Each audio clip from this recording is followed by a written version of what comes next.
Louvado seja nosso Senhor Jesus Cristo, para sempre seja louvado. Muito bem, caríssimo irmão e caríssima irmã da nossa Escola de Formação Permanente. Estamos dando sequência ao nosso curso do Catecismo, curso que foi contemplado com 4 módulos de formação, respeitando a divisão do Catecismo da Igreja Católica, que está dividido em 4 partes, completando 2 anos de estudos. Estamos no último módulo dedicado à oração cristã, estamos no final desse último módulo, em que nós estamos trabalhando o Pai Nosso. Tivemos já uma formação introdutória a respeito do Pai Nosso, com o título Resumo de todo o Evangelho.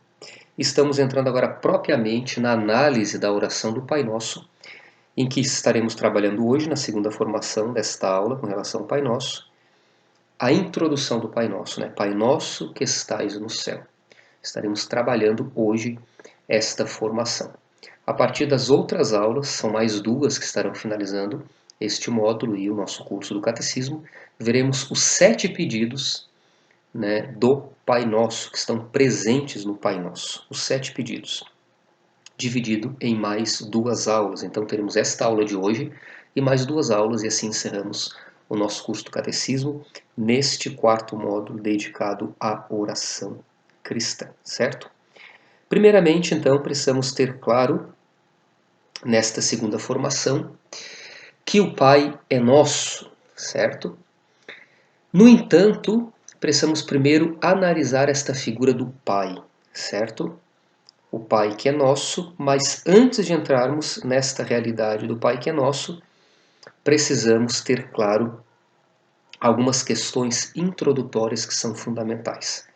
Precisamos primeiramente pegar o nosso catecismo no parágrafo 2778 para darmos uma analisada e percebermos esta introdução que o catecismo nos coloca, para melhor compreendermos a dinâmica daquilo que o catecismo nos traz nesta formação.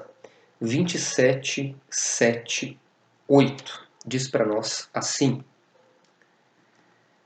esta força do Espírito que nos introduz na oração do Senhor, ou seja, a oração do Pai Nosso, traduz-se nas liturgias do Oriente e do Ocidente pela bela expressão tipicamente cristã, parresia.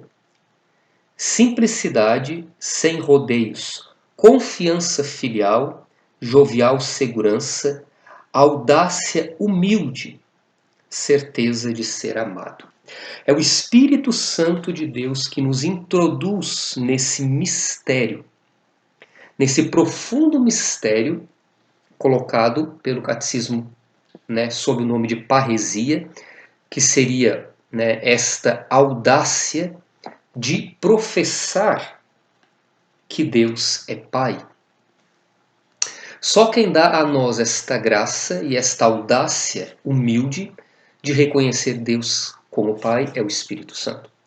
Então, a filiação adotiva e a filiação que nós recebemos por parte deste Pai que é nosso, só quem pode nos comunicar é o Espírito Santo. Quem nos deu esta graça foi Cristo, porque Ele é o Filho legítimo. No entanto, é pela força, pelo influxo da graça do Espírito, que justamente nós podemos tomar para nós esta verdade. Jesus nos revelou um Deus que é Pai. É justamente esta parresia, esta audácia do Espírito agindo em nós, que nos projeta nesta confiança de nos vermos como filhos, de nos sentirmos amados. É justamente isso que o catecismo fala, Essa audácia humilde, certeza de ser amado. Esta certeza de ser amado por um Deus que é Pai, na pessoa do Filho, porque foi o Filho que nos adotou na sua carne, é que nós poderemos professar esta verdade que segue: Pai nosso que estais no céu. Sem a graça do Espírito, sem a força deste Espírito Santo que nos foi dado no batismo, sem a intimidade, a interioridade necessária, a nossa oração poderá ficar simplesmente rasa e a nossa relação com este Pai simplesmente uma projeção de outras relações que nós temos, talvez com o Pai da Terra. Aí olhamos o Pai do céu e vemos simplesmente uma projeção daquele Pai que nós temos na Terra, ou daquela figura de autoridade que nós temos, e não conseguimos captar o mistério que é a relação do Filho Jesus com o Pai. Porque é no mistério que se dá na relação do filho legítimo, do primogênito, daquele que é gerado, não criado, que é o Cristo, é que se dará também a nossa filiação, porque a nossa filiação ela é uma filiação por adoção, na pessoa do Cristo. Então, é Cristo quem nos revela Deus como Pai. É a postura do Cristo na sua relação com o Pai que descortina para nós como deve ser também a nossa postura de filhos adotivos, que precisa, a exemplo do Cristo e na pessoa do Cristo, responder a este Pai de amor. Então vamos ver um pouquinho sobre este dado, né? Da pessoa do Pai. O Pai de amor que Cristo nos revela. O Pai de amor que Cristo, no cumprimento de todos os tempos, na consumação de todos os séculos, revela aquilo que lá na antiga aliança era uma promessa, mas que a partir da nova aliança, a partir da encarnação do Filho, do Verbo, se torna concreto, se torna encarnado. De fato, o Filho veio habitar no meio de nós. De fato, o Emanuel está no meio de nós, o Deus conosco. E é justamente neste âmbito, nesta realidade profunda e misteriosa, é que nós devemos compreender também a nossa filiação, tendo, obviamente, a filiação legítima como modelo para a nossa filiação adotiva. Então nós podemos pegar novamente o Catecismo, parágrafo 2779. Catecismo da Igreja Católica 2779, que fala para nós o seguinte: antes de fazer nossa esta primeira invocação da oração do Senhor, ou seja, antes de fazer nossa, minha e tua, esta primeira invocação, Pai nosso que estais no céu, convém purificar humildemente nosso coração de certas imagens falsas a respeito deste mundo. A humildade nos faz reconhecer que ninguém conhece o Pai senão o Filho, e aquele a quem o Filho quiser revelar, conforme Mateus 11, 27. Isto é, aos pequeninos. A purificação do coração diz respeito às imagens paternas ou maternas, oriundas de nossa história pessoal e cultural, e que influenciam nossa relação com Deus. Deus, nosso Pai, transcende as categorias do mundo criado. Transpor para Ele ou contra Ele nossas ideias neste campo seria fabricar ídolos para adorar ou para demolir.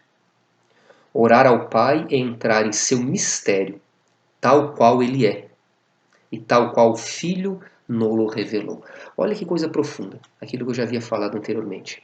O Catecismo diz no parágrafo 2779 que antes de invocar no Pai Nosso, que este Pai Nosso está no céu, né? Pai Nosso que estás no céu, que é a introdução que depois vai nos colocar, né, diante dos 7 pedidos que seguem dentro da oração do Pai Nosso, precisa primeiro provocar em mim e provocar em você a necessidade de purificar as imagens que nós temos de pai, de mãe, de figuras de autoridade que nos educaram e que fizeram para nós, às vezes, de pai e de mãe, para não acontecer de nós acabarmos projetando em Deus as imagens do mundo que nós temos, as imagens desta terra, da cultura que nós temos, da figura paterna, materna, da nossa cultura, e projetar em Deus como se a paternidade de Deus fosse semelhante, em algum modo, com a paternidade humana que nós conhecemos.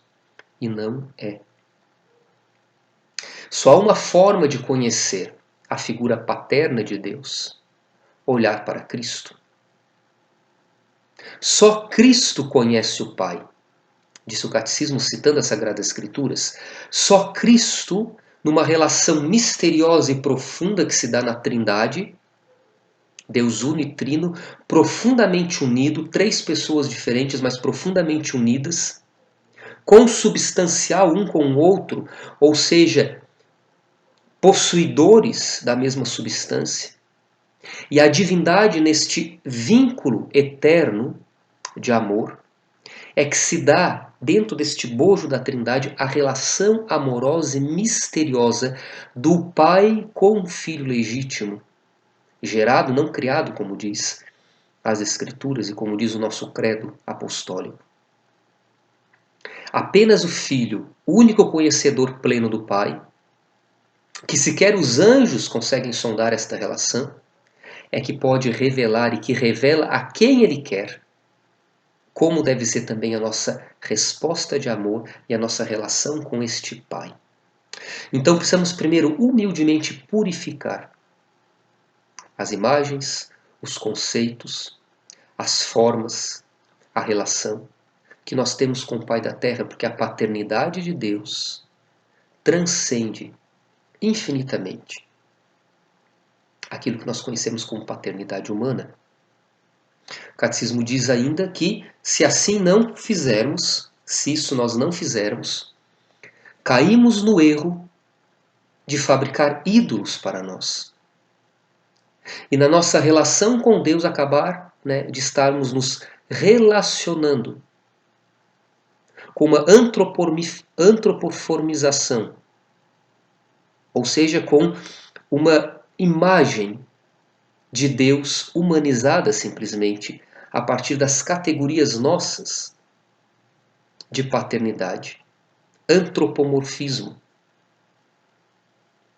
Nós projetamos para a divindade as categorias humanas, as categorias que nós compreendemos de bom, de correto, de certo, na nossa relação, no nosso vínculo de amor com o nosso Pai da Terra.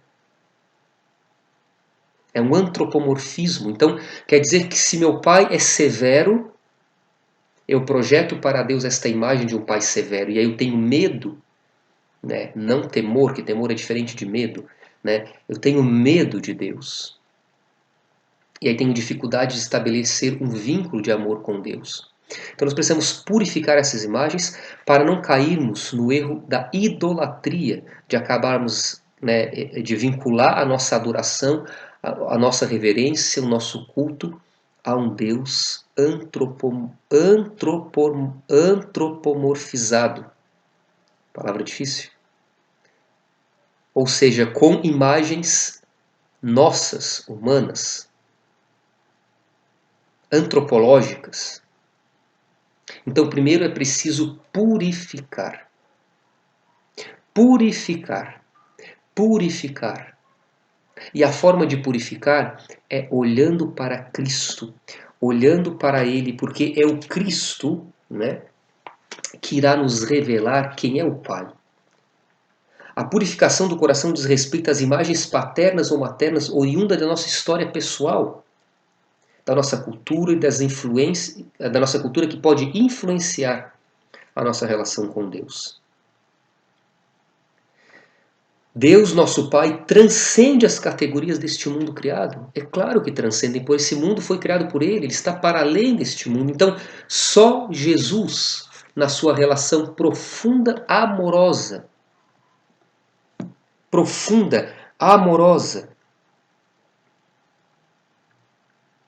poderá nos revelar quem é o Pai e qual a relação que nós devemos ter com Ele. E aí a nossa oração do Pai Nosso vai ganhando outra dimensão. Para de ser simplesmente uma repetição, de palavras e passa a ser uma oportunidade de exercitarmos a nossa relação com Deus.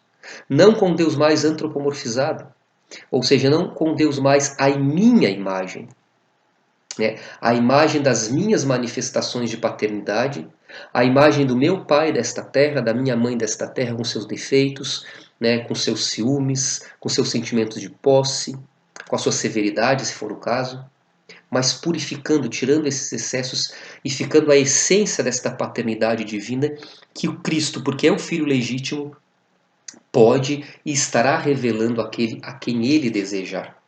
E a quem ele desejou revelar isto? A nós, o povo da nova aliança. a nós, na nova aliança apenas, chegamos ao pleno cumprimento da revelação. Aquilo que lá nas antigas, ou melhor, na antiga aliança, nas antigas promessas, se falava,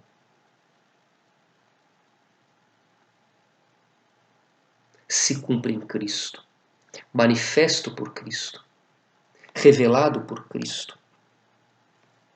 Vamos pegar o catecismo de novo. 27:8:4 e 27:8:5, ainda sobre o Pai, diz para nós assim: este dom gratuito da adoção, ou seja, este dom gratuito ao qual nós fomos beneficiados da adoção divina, onde nós somos adotados na pessoa do Filho legítimo que é Cristo, exige de nossa parte uma conversão contínua em vista de uma vida nova. Rezar o Pai Nosso deve desenvolver em nós duas disposições fundamentais. A primeira, o desejo e a vontade de assemelhar-se a Ele, criados à sua imagem, e por graça que a semelhança nos é dada e a Ele devemos responder. Primeiro, o desejo e a vontade de assemelhar-se a Ele. Segundo, um coração humilde e confiante, que nos faz retornar às condições de crianças, porque é aos pequeninos que o Pai se revela. Então, primeiramente, este dom gratuito da nossa filiação adotiva, na pessoa do Cristo, na sua filiação legítima, precisa e exige de nós duas coisas. A primeira, o desejo e a vontade de assemelhar-se a Ele, e a segunda, o coração humilde e confiante como das crianças, porque é aos pequenos que Deus se revela como Pai. A vontade de assemelhar-se a Ele. Você percebe que é o inverso do que nós estávamos falando? Do antropomorfismo? Da antropomorfização de Deus, né? É o contrário. Nós não podemos projetar em Deus as nossas imagens paternas. Nós precisamos fazer o contrário. Nós precisamos trazer de Deus a sua identidade. Porque fomos criados à sua imagem e semelhança que o pecado original deformou. Então, chamar este Deus de Pai é desejar profundamente no coração se tornar semelhante a Ele. E Deus é santo, santo, santo. Sejam perfeitos como o vosso Pai do céu é perfeito. Então, assemelhar-se a Deus, tomar as feições de Deus, é tornar-se santo. E foi isso que aconteceu com os santos. E o segundo desejo, um coração humilde e confiante como o das crianças. Quem está fazendo o curso bíblico, na última aula que nós ministramos, nós tratamos disso mais uma vez. O coração da criança é aquele coração dependente. Então, um coração humilde e confiante é o único coração capaz de ver a Deus como Pai e como o Pai que Cristo revela. Porque como criança é dependente dele. Não há mais espaço para a autossuficiência, que foi aquela autossuficiência que levou os primeiros pais ao desfiladeiro, ao abismo. Sereis como deuses, ou seja, senhores de si, guias de si. Aqui é o oposto. É preciso fazer-se obediente, é preciso ser dependente de. E para ser dependente apenas tendo um coração humilde e confiante como o das crianças. E só teremos um coração humilde e confiante como o das crianças se aprendermos a assumir para nós a imagem de Deus, que é santa. E a imagem de Deus que Cristo revela. Porque ele, como filho legítimo, foi obediente até a morte, morte de cruz. Por isso Deus o exaltou, como diz a palavra. Ele deu um nome que está acima de todo nome, a qual todo joelho deverá dobrar-se no céu, na terra e nos infernos. Então, é mais do que simplesmente repetir palavras, Pai Nosso que estais no céu. É entender que evocar a figura da paternidade divina exige de nós, primeiro, tirar de nós, do nosso coração, as imagens paternas que nós temos aqui debaixo desta terra. Não projetar em Deus a figura paterna que nós conhecemos, com seus defeitos, limites, de repente com a sua brabeza, com a sua severidade.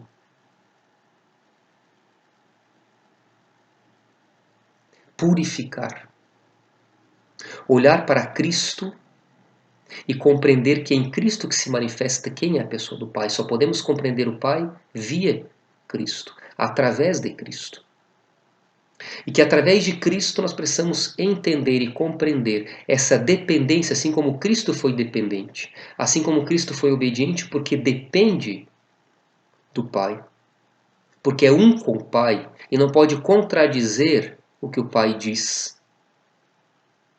Não se rebela, não se revolta, porque em profunda intimidade com o Pai, pensa e sente senão conforme o coração do Pai, os pensamentos do Pai, os projetos do Pai. Quem tem um coração assim são as crianças, e a via para chegar a este coração é a santidade. Ter a imagem do Pai, né? Esse dom gratuito da adoção exige de nós o desejo e a vontade de assemelhar-se ao Pai. Então, primeiro, este Pai que nós vamos nos relacionar e que se revela na oração do Pai Nosso, guardada como um verdadeiro testamento para nós, porque foi ensinada pelo próprio Cristo, exige de nós essas questões. Para depois nós podemos dizer que o Pai é nosso, primeiro é preciso compreender este Pai, por isso estamos falando dele neste momento. E este Pai é nosso, certo? Pai nosso, que estais no céu. Este Pai é nosso. E este conceito de nosso também não deve nos confundir com o nosso no sentido de algo que nós temos propriedade, ou seja, esta imagem é minha, ou se fosse uma imagem que estivesse na igreja, é nossa, no sentido de posse. Não. Quando falamos que este Pai, que nós acabamos de ouvir, a exigência que é reconhecê-lo como Pai, ele é nosso, não é no sentido de que ele me pertence, que eu tenho propriedade sobre ele, porque Deus transcende este mundo. Certo? Este nosso, ele está dentro do bojo do conceito da relação, não da propriedade. Nós não podemos objetivar Deus, transformar Deus em objeto, que é isso que muitas denominações fazem. Deus é nosso no sentido de que eu usufruo de Deus para o meu benefício. Quase colocando Deus contra a parede para fazer segundo as minhas necessidades, segundo o meu querer, não.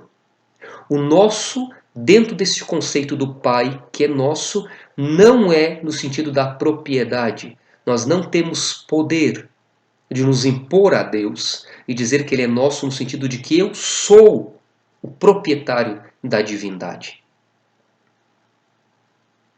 O nosso aqui nos remete necessariamente, certo? De que nós temos uma comunhão com Ele. E uma comunhão, né, que foi levada à plenitude na nova aliança, cumprindo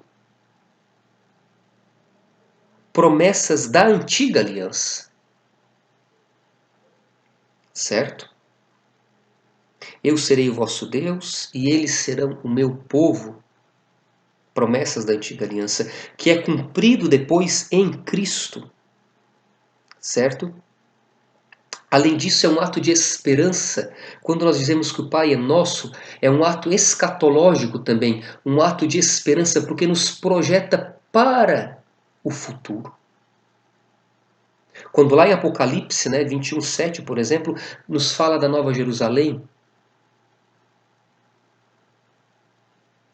onde tudo estará consumado e onde Deus mesmo enxugará todas as lágrimas do povo que é dele. Portanto, em comunhão, Nós, enquanto um povo, temos um Deus. Então não é, de forma alguma, uma propriedade.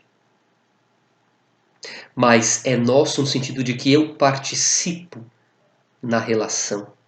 E não é eu, nós participamos na relação. Porque na carne do Cristo que assumiu a natureza humana, todo homem e toda mulher, todo gênero humano está ali, contido. Então o Pai é da comunidade humana que desejar reconciliação, que desejar comunhão, é nesse sentido que é nosso. E aí ninguém fica de fora. Esse Pai que é nosso nos projeta, nos lança em direção a romper as diferenças que nós temos, as contendas, as divisões, as separações, porque Ele é nosso. Porque o Pai que Cristo revela é o Pai da comunidade dos crentes.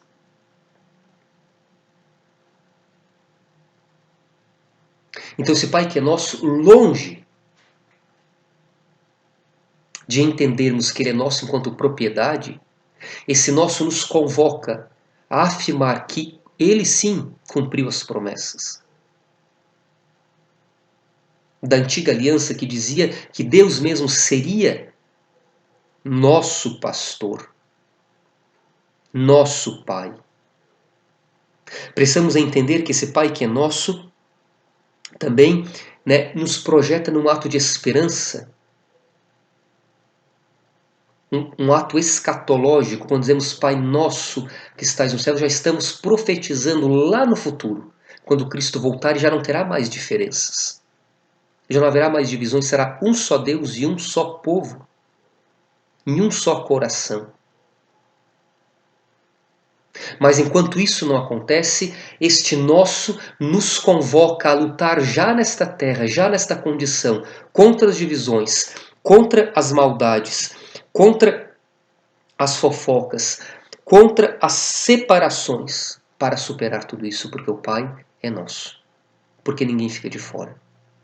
Só ficará de fora aquele que assim não quiser proceder, aquele que assim não quiser ser com Cristo, também Filho de Deus. 27:9:2, 27:9:3 diz para nós assim: enfim, se rezamos verdadeiramente ao nosso Pai, saímos do individualismo. Olha, o catecismo diz, é isso que eu acabei de dizer. Pois o amor que acolhemos nos liberta do individualismo. O nosso, do início da oração do Senhor, como o nós dos 4 últimos pedidos que nós vamos ver lá nas últimas aulas, não exclui ninguém. Para que seja dito em verdade, nossas divisões e oposições devem ser superadas. O nosso ou nós, lá dos 7 pedidos, os 4 últimos, precisa dizer para nós o quanto nós precisamos lutar para romper com as divisões, para banir no meio de nós as contendas, para banir no meio de nós as divisões que enfraquecem o corpo de Cristo e que enfraquecem as nossas disposições de amar. Os batizados, 27:9:3, não podem rezar Pai Nosso sem levar para junto dele todos aqueles por quem ele entregou seu Filho bem-amado. Olha isto. Quando nós rezamos Pai Nosso, nós trazemos para nossa oração ao Pai todos aqueles por qual Cristo morreu. De todos os tempos, sejam inimigos ou sejam amigos nossos. O amor de Deus é sem fronteiras. Nossa oração também deve sê-lo. Rezar ao nosso Pai abre-nos para as dimensões do seu amor manifestado no Cristo. Rezar com e por todos os homens que ainda não conhecem, a fim de que sejam congregados na unidade. Esta solicitude divina por todos os homens e por toda a criação animou todos os grandes orantes e deve dilatar nossa oração em amplidão de amor, quando ousamos dizer que o Pai é nosso. Você percebe a grandeza disso? Primeiro, a revelação do Pai, o modelo da intimidade do Filho com o Pai, que precisa ser para nós um modelo, rompendo com as nossas imagens paternas e maternas. Certo, compreendemos, dentro das nossas possibilidades, esta profunda unidade de reciprocidade entre o Pai e o Filho, do Filho que é profundamente obediente ao Pai e se configura ao Pai e se entrega ao Pai, confiantemente. Este é o modelo da nossa filiação adotiva. Portanto, este Pai não é meu, este Pai é nosso. Deus nos congrega em uma única comunidade.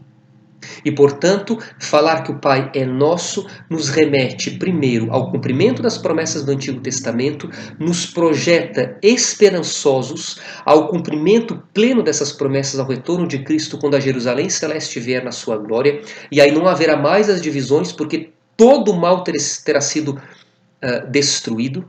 Mas neste percurso até que se cumpra esta promessa escatológica, nós aqui estamos neste dado momento, neste dado tempo da história, e aqui precisamos vencer essas barreiras.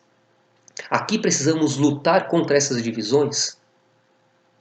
A exemplo do próprio Cristo, que se entrega por todos os homens de todos os tempos, inclusive aqueles que ele ainda não chegou a conhecer lá enquanto caminhou na Palestina, quando na sua oração sacerdotal disse: eu rezo não somente por esses, mas por todos que virão a crer pelo seu testemunho. Na sua oração sacerdotal, Jesus já entrega a humanidade toda, inclusive aquelas que ainda não tinham nascido, nós inclusive.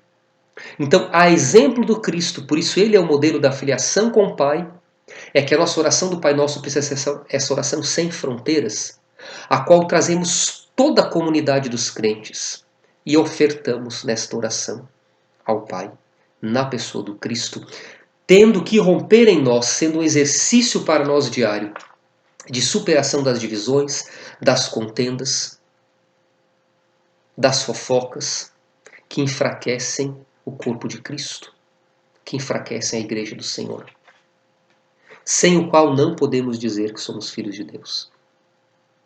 É preciso romper essas barreiras. Depois, que estais no céu. Pai nosso que estais no céu. Essa expressão que estais no céu não pode ser para nós uma confusão com relação a lugar. Céu, a qual Deus está, não é um lugar. É disso que está falando o catecismo, explicando a oração do Pai Nosso. Não é um lugar. O céu é a majestade de Deus. Muito mais do que um lugar, é o próprio ser de Deus. É a sua própria identidade que é o céu. Assim como Cristo, quando falava do reino, que é a mesma coisa que céu, né? O reino de Deus, ele dizia: o reino de Deus já está no meio de vós. Por que o reino de Deus já está no meio de vós? Jesus dizia para os dele. Porque ele é o reino. Porque ele é o céu. Já está no meio de vós, porque Deus caminha convosco. Então não podemos confundir aqui céu, quando falamos Pai Nosso que estais no céu, como um lugar físico, porque a categoria de lugar e tempo foi Deus que criou. E Deus está para além, metafisicamente falando. Deus transcende o tempo e espaço, porque Ele é o criador do tempo e espaço. Deus está na eternidade. Então, céu não é um lugar, mas é o próprio ser de Deus, a sua majestade divina. Esta é a morada de Deus, a sua própria majestade. E quando dizemos Pai Nosso que estais no céu, estamos evocando a figura paterna de Deus através da imagem paterna que Cristo nos revela e da relação que Cristo estabelece com Ele, que é o modelo para a nossa relação, que se desdobra num Pai que é nosso e, portanto, nós pertencemos a este Pai como relação profunda e filial. E porque nos relacionamos nesta profunda intimidade filial, é que este céu ao qual ele habita, que é a sua divindade, é também a nossa morada. é também a nossa pátria, a pátria celeste. Como foi falado da relação de esperança que projeta para Jerusalém celeste. A Jerusalém celeste também é esta figura do céu, da majestade de Deus que virá nos últimos tempos. Então, enquanto estamos nesta terra, na temporalidade, sendo homens e mulheres históricos, ou seja, inseridos num dado momento da história, estamos aqui com um olhar para o futuro, para este céu que é a majestade de Deus, que é a sua morada, que é a pátria, que é o reino, mas que é nosso. É para lá que nós deveremos ir. Você percebe como a linguagem até nos engana, né? Para lá da noção de lugar. Mas é para esta vida plena, para este ser de Deus, que nós somos chamados a estar, a viver. A exemplo do Filho, que é um com o Pai e com o Espírito. É que nós somos chamados a ser um com o Filho, o Pai e o Espírito. E este é o céu a qual nós almejamos. Não é um lugar, mas é o ser. E o ser de Deus é a santidade. Portanto, o céu que nós almejamos é a santidade.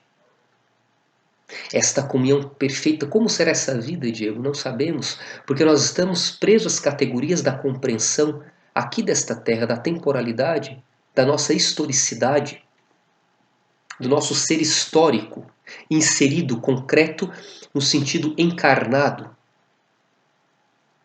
Não que o céu não seja concreto enquanto existência ele existe. Só que foge, escapa da nossa compreensão. Então nós precisamos usar imagens simbólicas. Por isso usamos Nova Jerusalém, por isso usamos céu, por isso usamos o reino. Porque são imagens simbólicas que remetem para nós o mistério que é a divindade. E o mistério que é a relação da Santíssima Trindade e do Filho, que revela para nós como deve ser também a nossa relação com o Pai. Então falar Pai Nosso que estás no céu é reflexionar, é pensar, é nos converter em direção a esta relação profunda de uma filiação que nos faz nos tornarmos semelhante ao Filho, nos santificarmos para podermos responder ao Pai como o Filho respondeu. E o Filho disse lá para Pôncio Pilatos, quando perguntou o que é a verdade: o meu reino não é deste mundo. Então o Filho passou a sua encarnação projetando para a eternidade. Nós precisamos passar a nossa temporalidade projetando, exalando, conduzindo para este céu, esta eternidade, esta Jerusalém, este reino que é a própria majestade divina, que é a própria comunhão profunda com este Deus, que é nosso. Certo? O Catecismo da Igreja Católica 2794 fala assim para nós sobre isso que eu acabei de dizer para vocês. Esta expressão bíblica, né, não significa um lugar, é o que eu disse, né? O espaço, mas uma maneira de ser.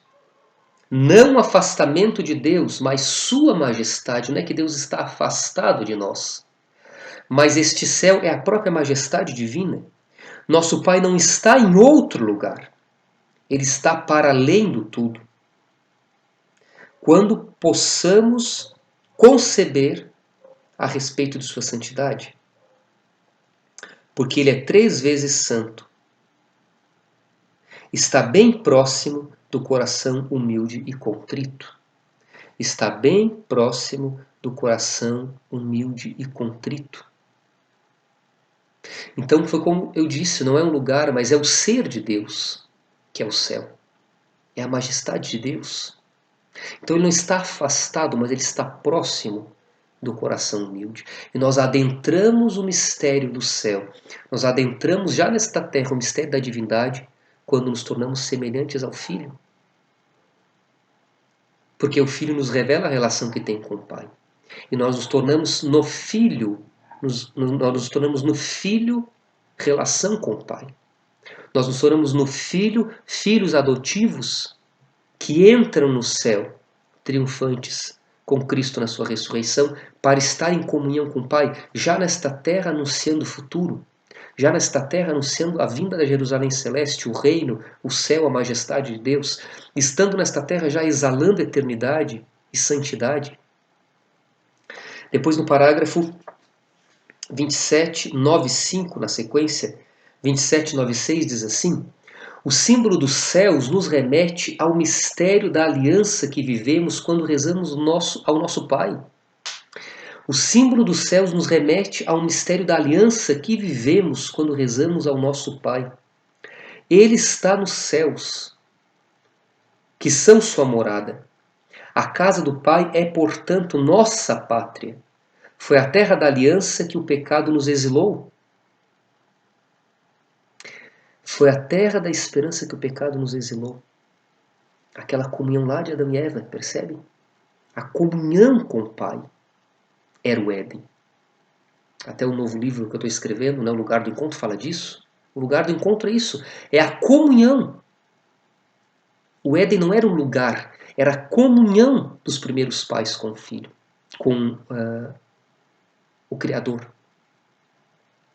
E o pecado nos exilou da casa do Pai, fez quebrar a comunhão e, portanto, nós saímos do lugar da intimidade, do lugar do encontro. Foi a terra da aliança que o pecado nos exilou e é para o Pai, para o céu, que a conversão do coração nos faz voltar. Olha, belíssimo texto do Catecismo. Ora, é no Cristo que o céu e a terra são reconciliados, pois o Filho desce do céu sozinho.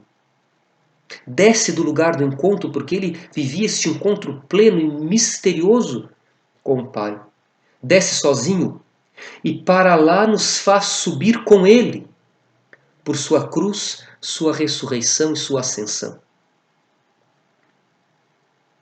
Quando a igreja reza Pai Nosso que estás no céu, professa que somos o povo de Deus, já assentados no céu em Cristo, escondidos com Cristo em Deus, e ao mesmo tempo gememos pelo desejo ardente de revestir por cima de nossa morada terrestre a nossa habitação celeste. Olha que belíssimo texto. Olha que belíssimo texto. O pecado nos exilou da terra da promessa, que é o Éden. O Éden é a figura bíblica do lugar do encontro, da comunhão perfeita que o pecado da desobediência separou. Mas em Cristo esta comunhão refeita, por isso ele é o modelo que nos revela o Pai, que é o Criador. E a qual havia, por isso ele é o único mediador, que nos faz retornar para o Éden, que nos faz retornar para a intimidade, para o lugar do encontro, para a comunhão. Isso é céu. Por isso os santos viveram nesta terra o céu, já antecipadamente. Porque estavam plenos? Não, porque confiavam, projetavam a sua vida em vista de. É isto que o catecismo diz, né? Escondidos a nossa vida, né, com Cristo em Deus, um pouco antes, quando a igreja reza o Pai Nosso, né, que está no céu, professa que somos o povo de Deus já assentados no céu com Cristo. Vivemos já nesta terra profetizando a promessa que já estamos sentados com Cristo, porque a carne de Cristo ressuscitada é a carne humana, porque ele se fez um de nós. Então, no seio da Trindade, nesta comunhão de amor refeita, restaurada, está a carne humana. Por isso foi possível voltar à intimidade. A partir da ruptura de Adão, Cristo pega a carne humana, o gênero humano, a natureza humana e coloca profundamente unido a ele na relação com o Pai. Por isso, o Éden foi restaurado em Cristo. O lugar do encontro,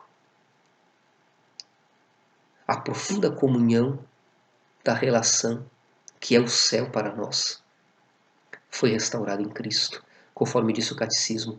Ele que desceu do céu sozinho, não voltou para lá sozinho, mas levou cada um de nós consigo. Rezar o Pai Nosso, cada vez que você rezar Pai Nosso que estás no céu, pense nestas verdades reveladas.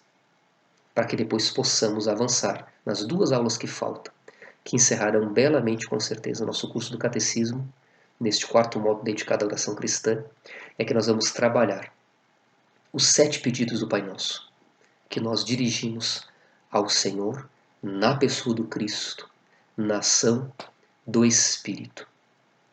Louvado seja nosso Senhor Jesus Cristo, para sempre seja louvado. Até a próxima. Paz e força.